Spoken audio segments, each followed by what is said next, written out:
Mais uma vez, a paz do Senhor.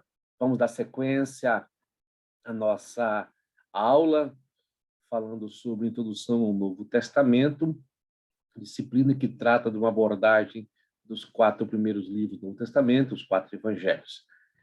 Na sequência, agora, vamos falar um pouquinho do Evangelho de Lucas.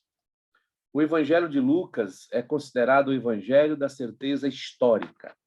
É o Evangelho de Lucas, é nesse Evangelho que nós temos informações da vida de Jesus por uma perspectiva mais do lado humano de Jesus. Ou seja, ele apresenta Jesus como o homem perfeito que depende sempre da dependência do Espírito Santo. O homem que andou na dependência do Espírito, viveu na dependência do Espírito, venceu na dependência do Espírito, ressuscitou pelo Espírito Santo, e tudo que ele operou foi por intermédio do Espírito Santo. O Evangelho de Lucas é o Evangelho do homem perfeito. Lucas era grego, médico, foi companheiro de Paulo. Lucas tem uma abordagem interessante de colocar em ordem, por ordem cronológica, os fatos, acontecimentos acerca da vida de Jesus Cristo. E ele escreve a um homem chamado Teófilo. Não sabemos se esse homem era um amigo pessoal, é alguém, uma autoridade. O que nós sabemos é que um homem de certa importância, a qual Lucas dirige a ele a sua epístola, chamando-o de amigo, né? Ou seja, o seu nome significa amigo, amigo de Deus. Teófilo, ele recebe as informações das mãos de Lucas, e Lucas o chama de excelentíssimo Teófilo.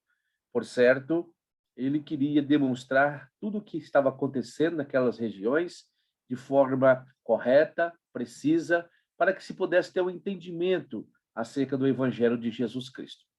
Interessante observarmos que Lucas ele entrevista testemunhas oculares, ele se vale do Evangelho de Marcos e de Mateus e compõe a sua obra com uma precisão histórica fenomenal. E ele é o primeiro a usar a expressão ser cheio do Espírito. É muito comum nós observarmos isso. Bem no versículo 1 e 2, né, versículo 1 e versículo 2 do capítulo 1, você encontra assim, declarando uma exposição em ordem. E ele também cita testemunhas oculares e ministros da palavra, procurando sempre colocar as coisas em perfeita ordem. A autoria é Lucas, que é amigo de Paulo, médico de Paulo. Lucas Atos, né, foi escrito continuação de uma mesma obra, ou seja, é a mesma continuação daquilo que ele escreveu na primeira parte, o primeiro tomo da sua obra. As evidências externas que nós podemos ter acerca da autoria de Lucas, a primeira evidência é o cano muratoriano, né, do ano 170 depois de Cristo, já no século II. Ele foi um dos primeiros que já atribuía na sua lista de livros canônicos a autoria do Evangelho de Lucas ao Lucas, um médico amado. Também vamos encontrar ao longo da história da igreja, né, dos pais da igreja, você vai encontrar antes do cano muratoriano, ou após o cano muratoriano também, Clemente de Alexandria, ele vai falar a respeito, vai dizer acerca da autoria de Lucas de fato. Você vai encontrar Tertuliano também falando, já Tertuliano viveu do século II e do século III. Então, você vai encontrar também afirmando que a autoria é de Lucas. Por que a gente se vale, Irineu também, por que a gente se vale de testemunhas externas, testemunhas históricas? Porque é muito importante para nós consolidarmos a ideia de quem foi o autor do livro. Consolidando a ideia de quem foi o autor do livro também ajuda a entender determinados acontecimentos narrados no livro e episódios que, às vezes, não são tão claros. Outra questão também, por que nos valemos dos pais da igreja, testemunhas oculares ou testemunha próxima dos apóstolos, é porque você tem todos onde convir que quem esteve mais próximo dos acontecimentos, com certeza, tem mais propriedade para falar sobre determinados assuntos. Então, quando nos valemos desses nomes para fundamentar e para afirmar a autoria de determinado livro, isso nos ajuda claramente uma plena compreensão e nos dá mais convicção para falar que o autor realmente é aquele. Nesse caso, Lucas. Quais são as evidências internas? As evidências internas apontam para uma participação em certos eventos.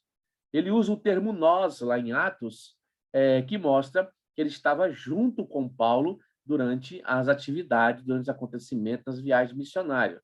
O estilo literário mostra também que o autor é o mesmo autor que escreveu Lucas Atos. Lucas e Atos foram escritos por mesmo autor. Mesmo vocabulário grego, mesma dedicação, mesma forma, mesmo estilo literário.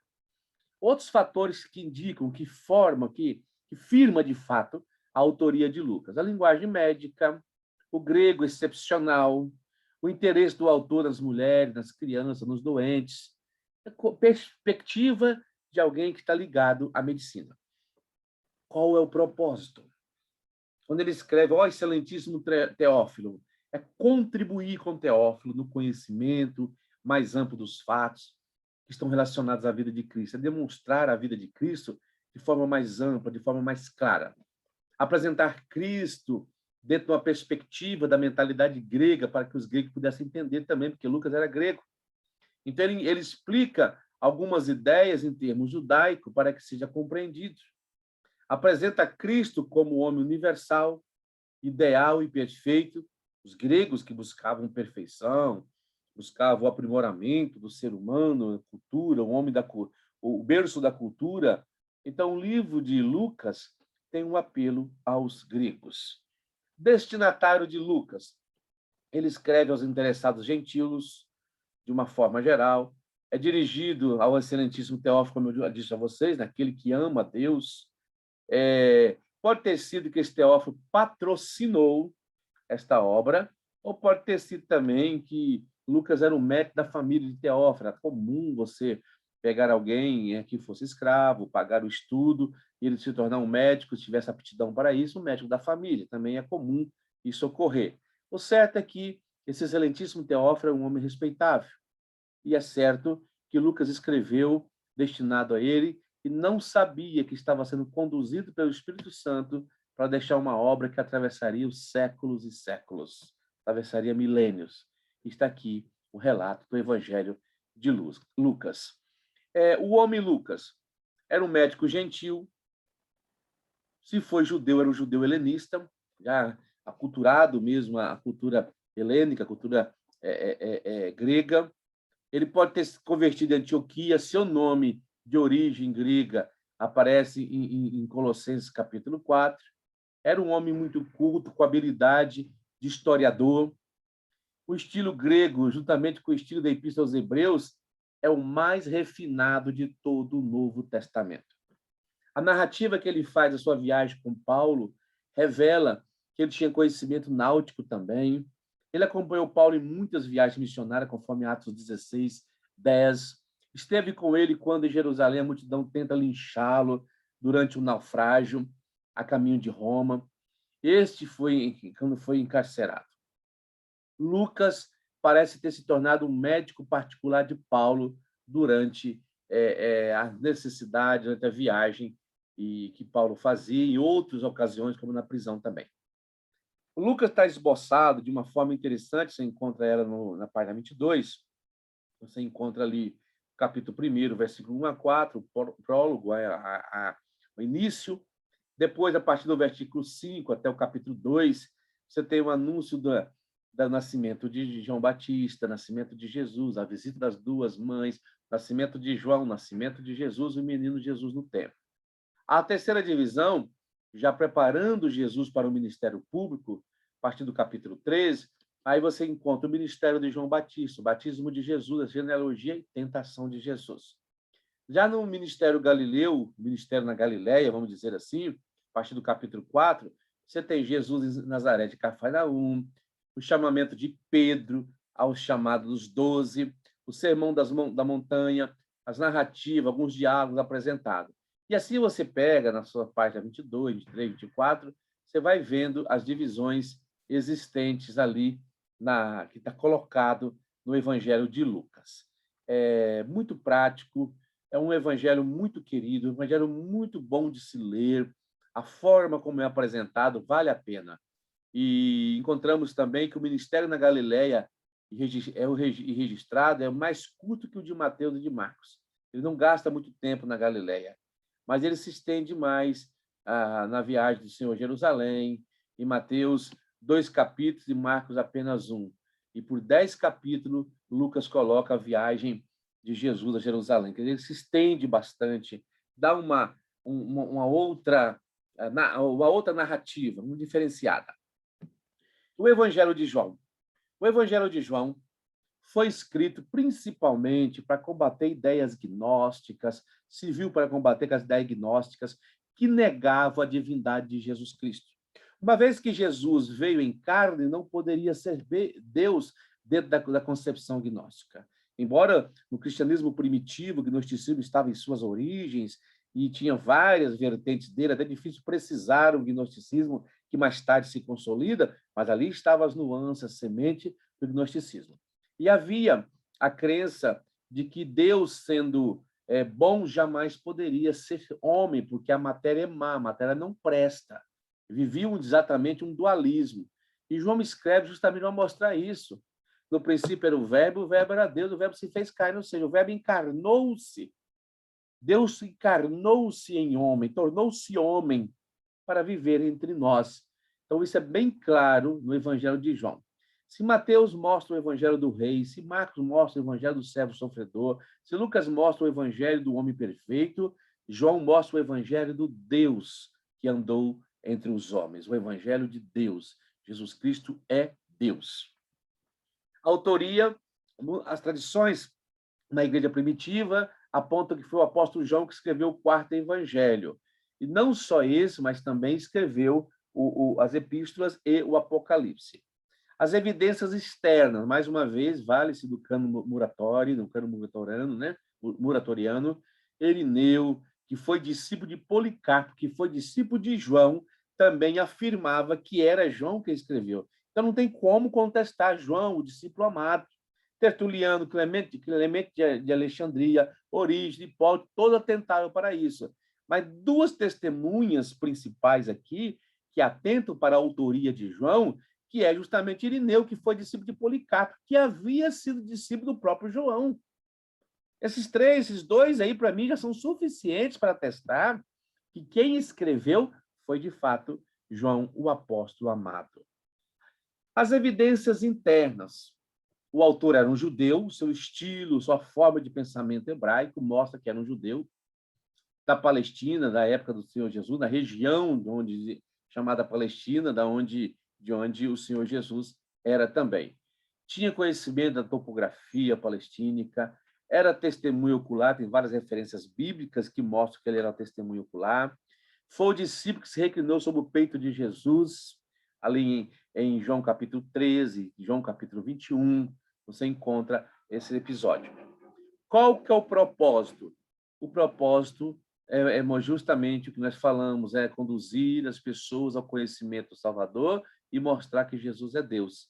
Clemente de Alexandria diz que João escreveu um evangelho espiritual. Era o evangelho mais espiritualizado.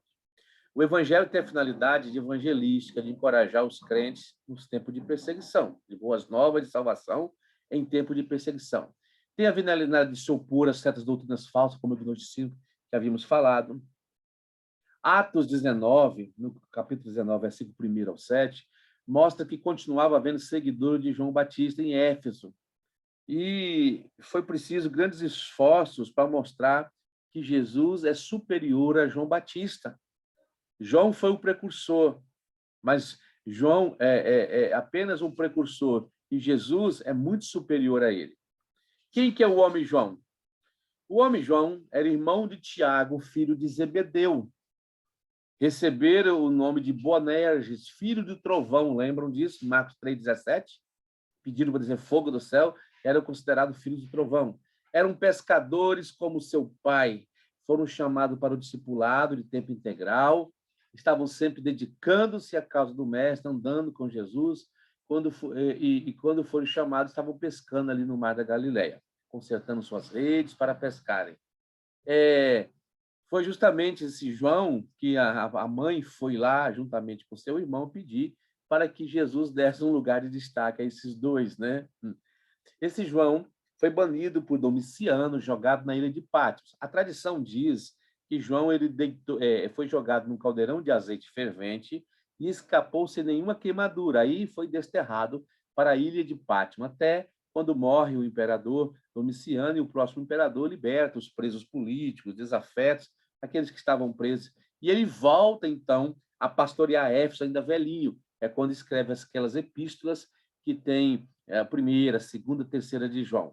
Lá sempre ele está falando em amor, filhinho, amai-vos uns aos outros, e sempre enfatizando aquele que no início era considerado como filho do trovão por ser explosivo, tempestivo, agora era um ancião de dias, sempre dizendo, amai-vos uns aos outros, ensinando sobre o amor, a paciência, a temperança. Há uma mudança completa e plena na vida desse apóstolo. Foi o único que veio a morrer de morte natural, porque os demais todos morreram de mortes horríveis, de mortes tristes, de mortes que realmente de martirizados. No esboço do livro de João, nós temos aqui o ministério público de Jesus, a primeira divisão. Você pode acompanhar depois. Leia as referências bíblicas, leia na Bíblia, conforme está nas divisões apresentadas, que você terá maior proveito disso. Então, você tem a primeira divisão, o ministério público de Jesus, que inclui a preparação, as bodas, a Jesus e a mulher samaritana, um episódio maravilhoso, que vale a pena reler e quantas vezes necessário. A cura do filho de oficial do rei, o paralítico em Betesda, como honrar pai e mãe, o ministério na Galiléia, Jesus como bom pastor, e depois a entrada triunfal em Jerusalém. E na segunda divisão, o ministério de Jesus aos seus discípulos, o modelo de servir, ele pronuncia sobre traição, fala da preparação para a partida de Jesus, produtividade por submissão, fala para compreender a partida de Jesus, a oração de Jesus para os seus discípulos, capítulo 17. E a terceira divisão podemos ser a paixão e ressurreição, que vai no capítulo 18 até o capítulo 21. É o julgamento perante o sacerdote, crucificação e sepultamento, a ressurreição e aparições. Aí você tem, de fato, um epílogo no capítulo 21, que é o final do Evangelho escrito por João. Dentro de um âmbito geral, nós podemos dizer o seguinte, que da fonte bíblica Plenitude, né, da Bíblia Plenitude, tem um quadro lá que mostra o seguinte, de Maria Aparecida d'Alcincolian, que em Mateus, Jesus é o Messias prometido. Em Marcos, é o divino servo trabalhador. Em Lucas, é o simpatizante salvador e homem perfeito. Em João, ele é o Filho de Deus encarnado, ou o Filho encarnado de Deus. Então, são um quádruplo retrato da pessoa de Jesus Cristo nos evangelhos. Agora, veja bem, dentro dessa síntese que fizemos, cabe a você estudar, ler a Bíblia, pegar o conteúdo, ver as divisões necessárias. Como morreram cada um dos apóstolos? Como foi a morte dos apóstolos? É o que nós veremos agora, para você ver como morreu cada apóstolo, como cada apóstolo teve o seu fim, como cada apóstolo veio a encontrar a morte, né? Como eles partiram para a eternidade. O único que morreu de morte natural foi João, o evangelista, o discípulo amado, né? Os demais todos morreram de morte triste. Então, nós aprendemos, vimos isso estudando, por exemplo, o livro de John Foxe. Você encontra, narrando o livro dos mártires, você tem lá o final que cada apóstolo encontrou na sua vida aqui na Terra. Pois bem, aqui nós temos aqui uma pequena ilustração de como seriam cada um dos apóstolos. André, ele tem uma morte muito triste, irmão de Pedro, pregou o evangelho a muitas nações na Ásia. E o André foi crucificado em Edesa, e as extremidades em forma de X. Daí a expressão Cruz de Santo André. Se você observar aqui na gravura, você estará vendo aqui na imagem uma cruz meio que em forma de X. Daí surge a expressão Cruz de Santo André. Tá? Não foi uma morte fácil, foi uma morte muito horrível, muito difícil. Morrer crucificado não é fácil, né? Bartolomeu, conhecido também como Natanael. A gente não tem muita informação acerca de Bartolomeu. Ele é mencionado na lista dos apóstolos. Além do mais, enquanto os evangelhos sinóticos concordam que seu nome era Bartolomeu, João chama ele de Natanael. Então, Bartolomeu e Natanael é a mesma pessoa. Alguns estudiosos creem que Bartolomeu era o sobrenome de Natanael. Ele pregou em vários países e traduziu o Evangelho de Mateus para um idioma da Índia, um dos vários idiomas da Índia. Foi açoitado por idólatras de forma cruel e, segundo dizem, segundo narra a tradição, ele foi crucificado de cabeça para baixo também.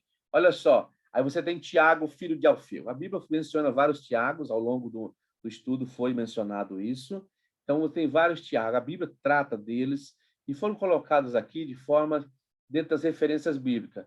Então, os evangelhos fazem apenas referências passageiras a Tiago, filho de Alfeu. Menciona lá o Tiago, filho de Alfeu, em Mateus, capítulo 10, e Lucas, capítulo 6. Muitos estudiosos creem que Tiago é irmão de Mateus, visto que a Bíblia, ela muitas vezes, também, o pai de Mateus é mencionado com o nome de Alfeu. Então, seria possível ele ser, esse Tiago, filho de Alfeu, ser irmão de Mateus também. Outros creem que esse Tiago era identificado como Tiago menor, mas não temos prova quanto a isso, para saber se referia-se ao mesmo Tiago. Se o filho de Alfeu era deveras o mesmo homem Tiago, o menor, talvez ele tenha sido primo de Jesus. É possível que tenha sido primo de Jesus. Não tem como precisar isso com exatidão, dar uma forma precisa desses assuntos. São apenas especulações e tentativas de encontrar explicações para algumas problematizações que são levantadas quanto à origem ou quanto a quem é quem, quem é a pessoa, né? Alguns comentaristas da Bíblia dizem que esse discípulo trazia uma estrela semelhante, uma estreita semelhança com Jesus, fisicamente. Razão pela qual até precisou dar um beijo a Jesus, por ser de noite, por Jesus ser parecido com os demais, etc. Poderia ser, né? Poderia ser, mas não temos certeza. As lendas ou tradições dizem que esse Tiago ele foi pregar em um lugar muito distante, região da Pérsia, e lá foi crucificado. Não temos mais menção dele com as informações concretas. E o Tiago, filho de Zebedeu? Esse Tiago, filho de Zebedeu, é o Tiago que morreu lá no livro de Atos, que você encontra narrativa em Atos 12, que ele morreu. Quando o rei Herodes Agripa I, lembra lá em cima que nós falamos dos Herodes na Bíblia?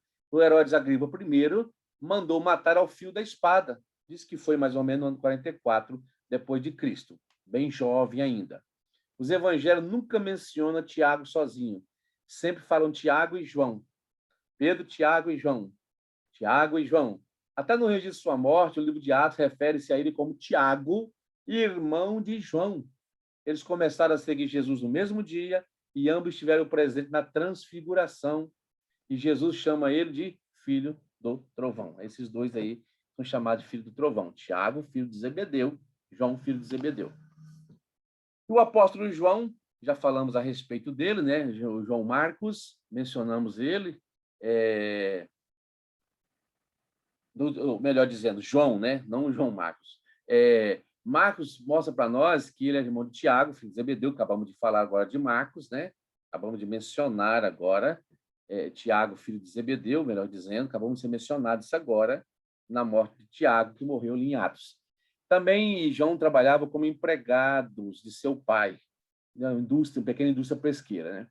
Mas o que diz a tradição acerca desse João?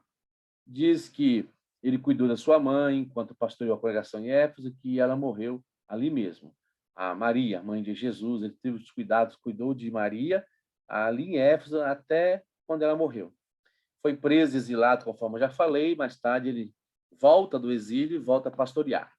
Judas, o que não é o Iscariotes. A Bíblia deixa bem claro, para poder distinguir Judas Iscariote de outro Judas, Judas, não o Iscariotes. Não é fácil determinar a identidade desse homem também. Mateus e Marcos falam dele como Tadeu, chamam ele de Tadeu, Judas Tadeu. Lucas o menciona como Judas, filho de Tiago. Não sabemos ao certo quem era pai de Tadeu.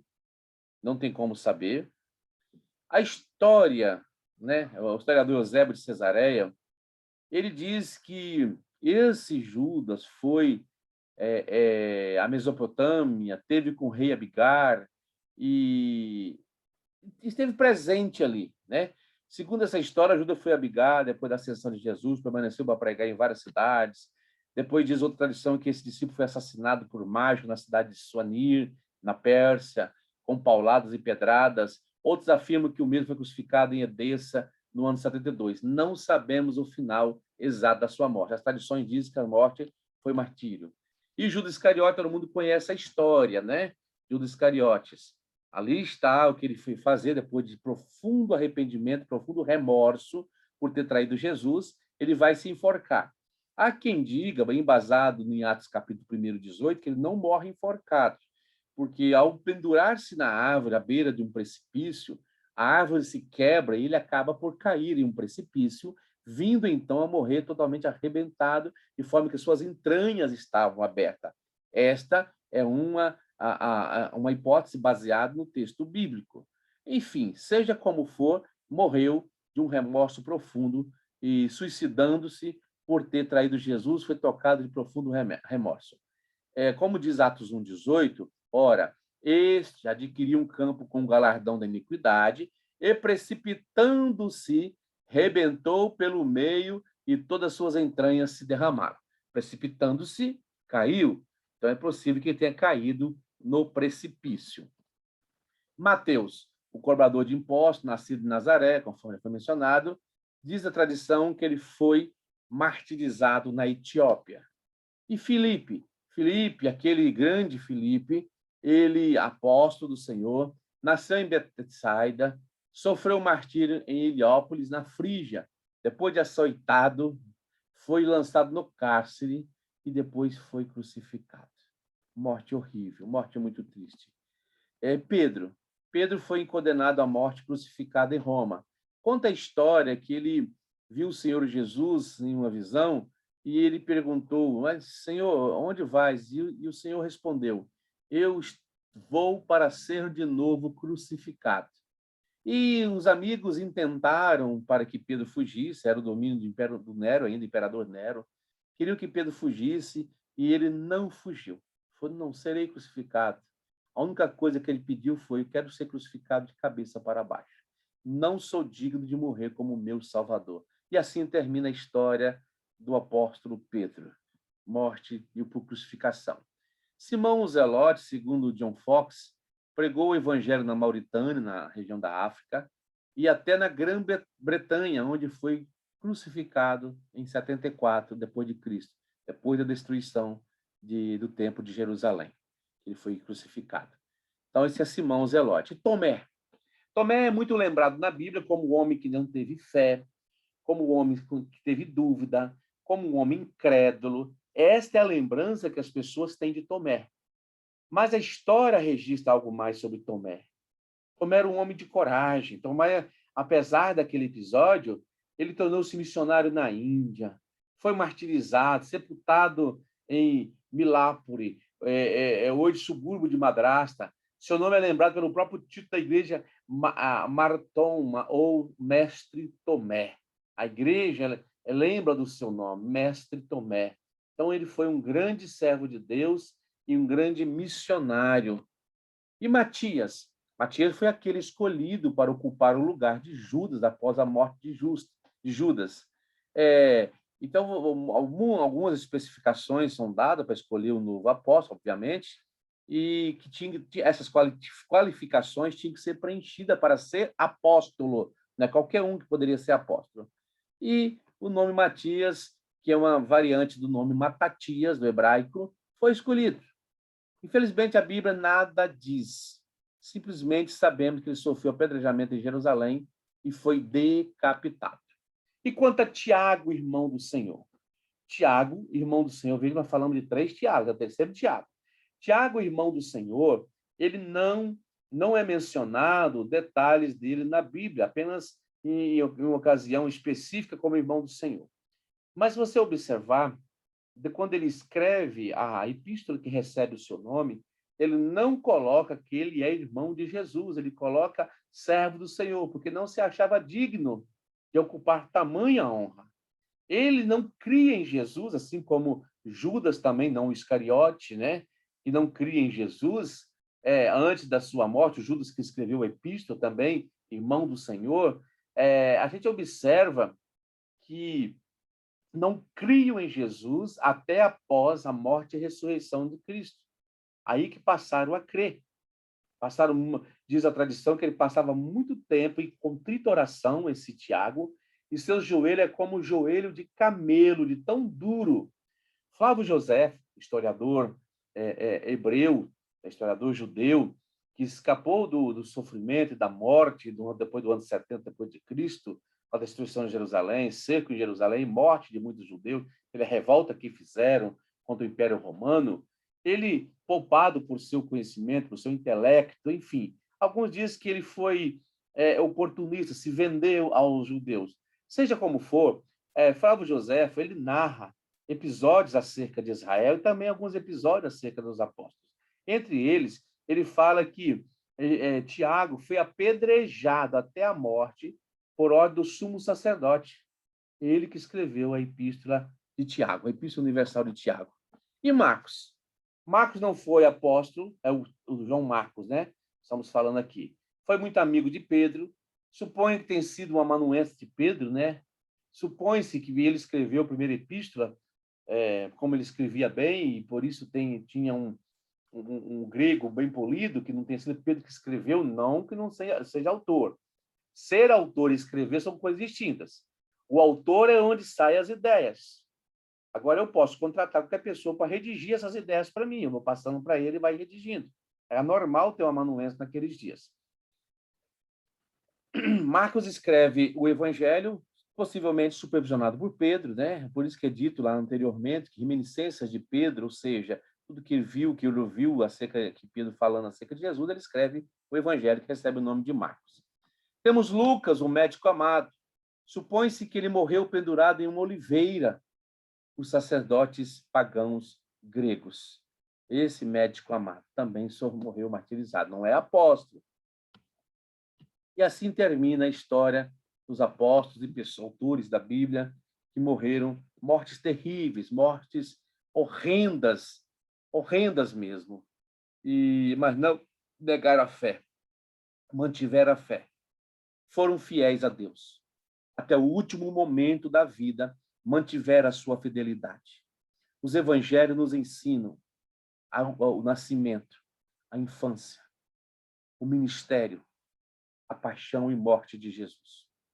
Os evangelhos nos ensinam aquilo que Cristo quis transmitir às pessoas, a missão de Jesus, o evangelho de amor, o evangelho de boas novas, o evangelho de transformação. Conhecer sobre a introdução ao Novo Testamento 1 é atentar para isso, é atentar para o que de fato está ensinando o evangelho. Aprendendo sobre as bem-aventuranças de Mateus, capítulo 5. Aprender sobre a parábola das coisas perdidas, capítulo 15 de Lucas. Aprender sobre o local de adoração a Deus, que não é templo A ou templo B, mas em espírito e em verdade, conforme João, capítulo 4, discurso de Jesus com a mulher samaritana. Pregar o evangelho é anunciar boas novas. Pregar o evangelho é ter a obrigatoriedade de procurar viver o evangelho que pregamos. Meu desejo é que você cresça na graça, que você cresça no conhecimento e que você a cada dia possa ser instrumentalizado para fazer algo mais para Deus. Que o Senhor vos abençoe, que o Senhor vos guarde, que o Senhor esteja contigo todos os dias. Esse é o meu desejo.